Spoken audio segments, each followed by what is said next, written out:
Hey there, Batman fans. This is Wesatron. Today we're going to be taking a look at Medicom's MAFEX, The Dark Knight Rises Batman action figure.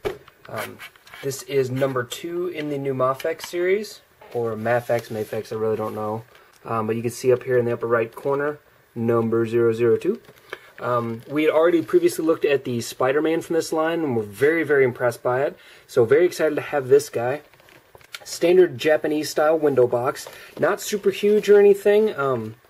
Got engineer right here with a hand missing, just so you can get a general idea about the size of the box. It's not a huge box, not tiny by any means. I mean, it's not as small as a Figure Arts box because these are 6-inch scale, but you know, not really big. There's a black tray inside, which I think kind of works against the figure, just because he is so dark. He's got so many blacks on him, you know, not a lot of like blues or anything to highlight, so he does kind of get lost in the box a little bit. I mean, you can barely even see the gun over here, the hands over here. You can see the grapple pistol here, but I think maybe even if they did the blue like here, or maybe a dark gray, it would have helped to make him stand out a little bit more, but not a huge deal. I mean, it's just a box thing. Dark Knight Rises logo up here in the top. Not too much on the sides or anything. A shot of the figure.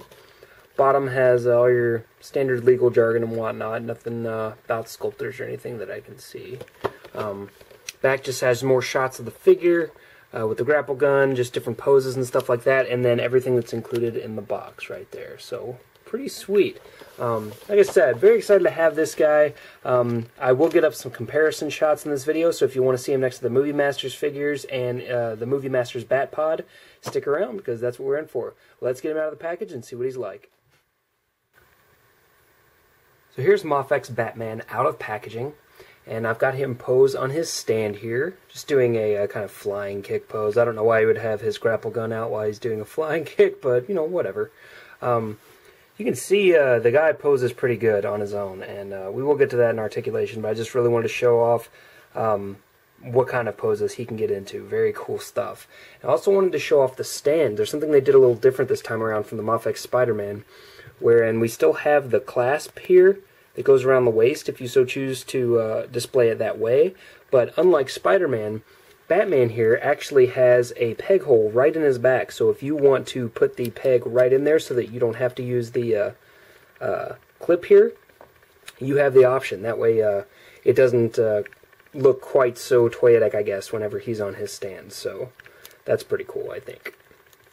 So this guy is pretty cool. In general, he's just got a really, really nice look and sculpt to him. Like, I would say that this is, at this scale, definitely the best Batman figure that I own.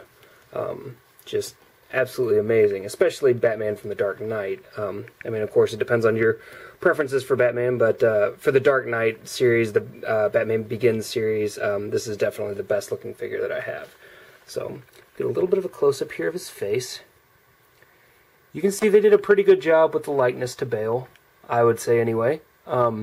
There is some nice paint detail on there. The lips are painted. Get a little bit more light maybe here. The lips are painted, the eyes are painted. They did actually sculpt like the eye holes and then the skin inside where it would be painted black, so very nicely done. The cowl altogether is just really well done. All of the segmented armor and everything is really well replicated here with the neck. They did the carbon fiber look that they had on the Dark Knight Rises on all of the armor pieces. So I think that's really, really neat in itself. You can see, like there, more carbon fiber, and then the armored look back here. We've got a little tampo that's got Wright's stuff there, but yeah, back of the arms, down to the legs, all that carbon fiber and armor plating just looks fantastic. I don't know how, I guess they tampoed all of that on. It looks really, really clean, though. They did a really nice job. Not a whole lot of paint detail on the armor besides the tampoing. The bottoms are sculpted, which is great. The armor doesn't need a whole lot of work done to it just because it is armor, and it's black armor, and it's flat. So there's not a whole lot you can do to really make it, you know, more flat. It's not going to reflect as much as regular you know, shiny mail armor or something like that would. So, but what they do have here is really, really nice. I really like the carbon fiber. That's great. The utility belt has a lot of great paint detail on it, however. You can see the silver on the gold. On the back, we've got the little remote control here with the little silver details on it. Outstanding. Remember, this is a 6-inch scale figure. I mean, this is a small figure, so not even as big as a NECA toy. Very, very cool. Very nice sculpting all around. The blades here are a softer rubber, as I've found, so you don't have to worry about crushing those or anything. The hands are very nicely done on their own. Really, really dig them. Let me hope for that focus real quick. Come on, focus. It's kind of trying to focus. It might be too close. There we go. But very, very, very nicely done. I really, really dig the way they did all the armor and everything. Everything just looks great. Now, in addition to the stand, which, as I said, is a little different than the previous Spider-Man one. Well, not the stand is different. I mean, it's the same basic stand, 3 points, and very clear, so it will pick up fingerprints. But the back is a little changed to make it a little more acceptable for display purposes. So in addition to that, we also get hands. We always get hands. It comes with the fisted hands, which now hopefully we can get a better look at those. There we go. You see all those great little leather details and armor details. Just looks fantastic. They aren't a simple peg system, so they pop on and off very simply, and they are a little kind of rubberized, so they don't have any trouble getting on and off. Kind of not quite open, but just like a gesturing hand, sort of. It'd be good for like kind of just out to the side, not really doing anything. You know, cool hand. Not a specific use in this set, just there. And this one, kind of similar. You can see those two together. This one will work a little better for, in addition to the trigger hand, which is on him now, because when he's holding his rifle, it'll hold in his other hand as well, so that's cool. So very, very nicely done there. Lots of great details, you can see.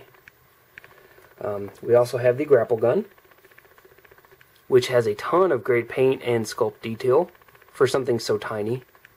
Very, very cool. Looks like a double barrel shotgun. Never really noticed that before until I had it here.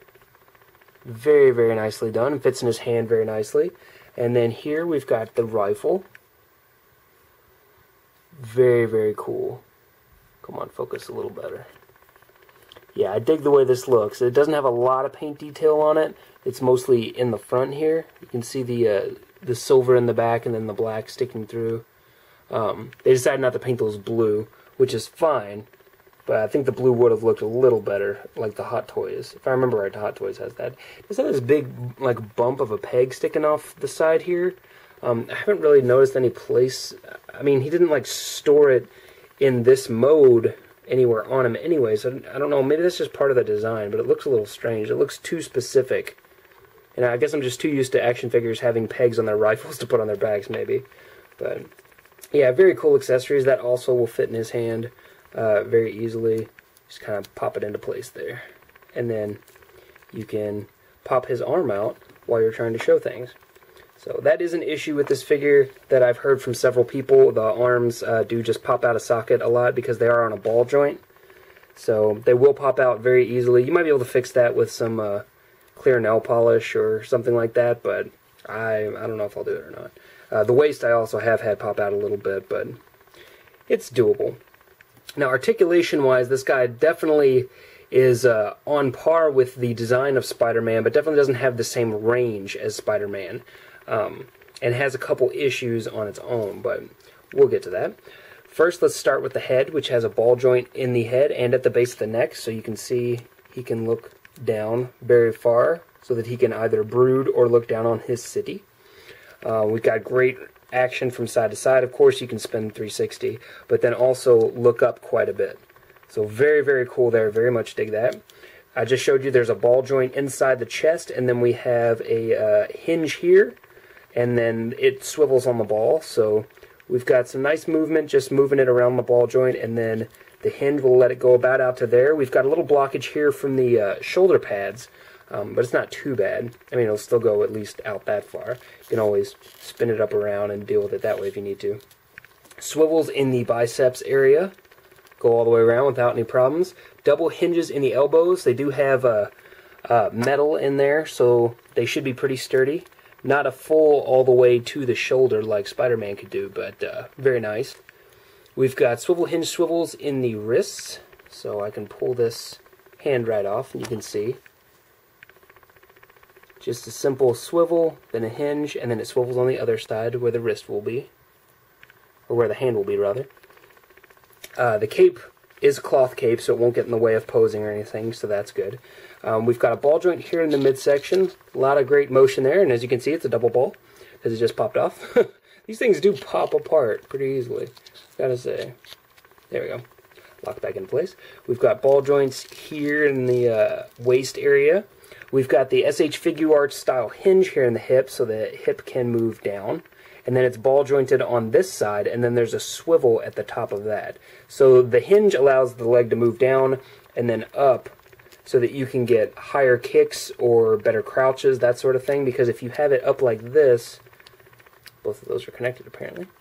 If you have it up like this and you try to move it forward, you can see it's going to get blocked right about there, which is the problem we see with a lot of action figures these days, where they get blocked by the sculpt. So these fix that by still maintaining the nice sculpt, but having a hinge so you can move it down and then forward, so you got a much better range of motion there. So going back, you do have the tough butt pack here, so it's not going to go back very easily, but you can try to work around that. So it looks like the hinges are connected here. So as you can see, as I'm pulling on one, it's kind of directing the other a little bit. So whenever you put him back in his vanilla pose, you might have to push up on both legs simultaneously.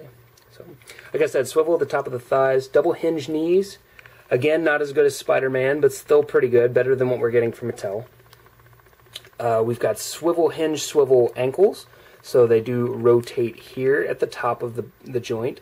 Then they have a hinge forward and back, not a ton of movement, better forward than back. Back is not great at all. Like if this is vanilla, right there, you get that much back. Not bad, but much better range forward. And then we've got a swivel on the front here that allows the foot to rotate, which is great because you can put the foot out to the side just like that and still keep a deep pose, so that's cool. And then we've got toe hinges. The toe hinges I'm not a big fan of in general, and I definitely don't like them here because they're very, very loose. Like, very loose. I mean, I'm barely putting any pressure on that, and look, I'm moving it up and down very easily.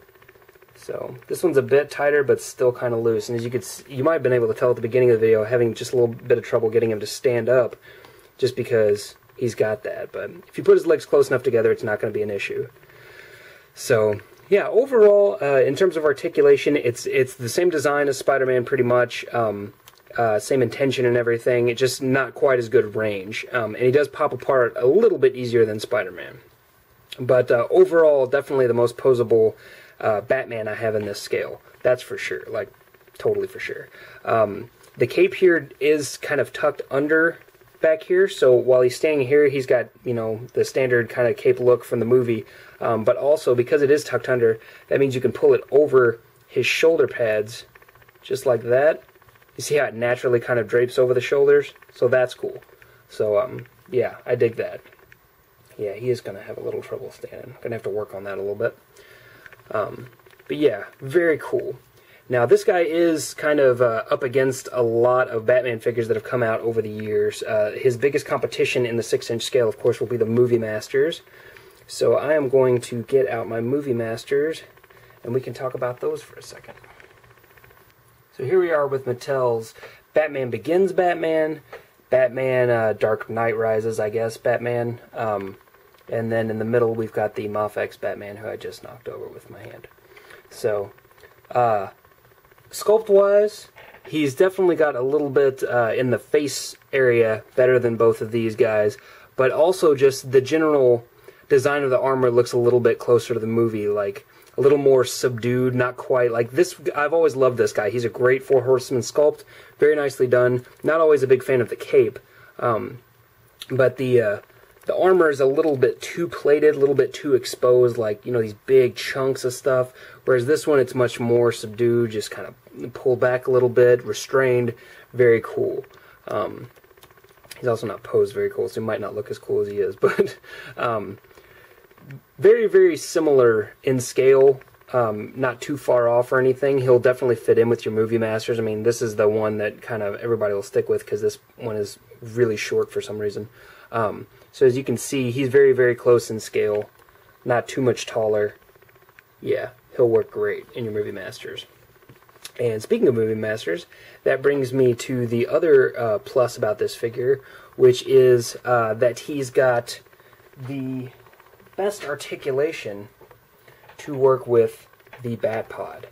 Movie Masters Bat Pod is kind of a double-edged sword in that it's an awesome, awesome toy on its own, but Batman doesn't work really well with it because he doesn't have the articulation to look up far enough to use it. Like, this is as far as he can look forward, even with his back arched like that.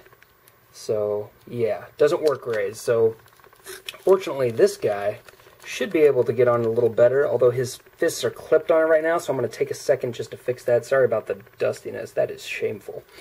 Yeah, I'm going to pull this guy off, and then we'll try and get MAFEX Batman on it. Alright, and as you can see, he can look straight forward, which is really, really cool. Man, that is dusty. I think I just got a bunch of dust on his cape, too, trying to get him on here. But you see he fits in much better. He can actually fit his knees into the stirrups here, as well as fit the, I guess, rear stirrups. I don't know what you would call that, but he fits in much, much better. He's a little bit big for it, so you might have to work with his articulation just a little bit, but he definitely flows in there pretty nicely. Like, I didn't have to work too hard to get him in there. So, overall, I believe I paid about $26 for this. I'll definitely have the correct price down below, but I believe it was $26, not more than $30. For that price, still an amazing action figure, just like Spider-Man, just outstanding. I really can't say enough about how cool these MAFEX figures have been so far. The range of motion is a little more limited from Spider-Man, but still a very strong action figure on his own. Just really, really cool. And I do really like the likeness to Bale. I think they did a good job. Kind of that sort of, I don't know, sort of grunting, like just that angry, like mouth full of cotton type of look that he has sometimes. Whereas this one, I've always liked the face, but it kind of sometimes looked like he's smiling. So that always gets to me just a little bit. But very, very cool. I'll get a close-up of these two next to each other so you can kind of compare for yourselves. And just a look at their costumes and whatnot. So you can see, like I was talking about, less armored, but very cool. I dig it. And I really like the cloth cape. The cloth is a very nice, thin, I mean, you can even see through it cape, which is just awesome for, you know, posing and for letting it hang naturally. Like, you can see it does its own thing. It's not going to get in your way. It's not going to, you know, feel like big, thick leather. So it's very cool. Yeah, for the price I got this guy, great deal. I think in the U.S. it's about $55. I did get mine from AmiAmi, so I saved a lot of cash that way. At $55, like I said before, that's on you if you want to spend that much for it. I don't know if I would spend $55 for it just yet. I'm still waiting for them to kind of make a bigger foothold in the market before I decide that, but I do like these figures a whole lot. Definitely worth at least $40, in my opinion, but at $26, I'm pretty sure it was $26, $27, absolutely a steal. Just great, great figure. Anything below $30 would be a great, great deal for a 6-inch scale figure of this magnitude. So, dig it. If you guys have any questions or comments about this figure, anything at all you would like to know, I'd be glad to answer for you. Man, he just looks good standing next to the Batpod. Look at that. I dig that. That is solid. Yeah. Any questions or comments, please throw them down in the box below. I'd be glad to answer them for you. Anything I can help at all with, just let me know.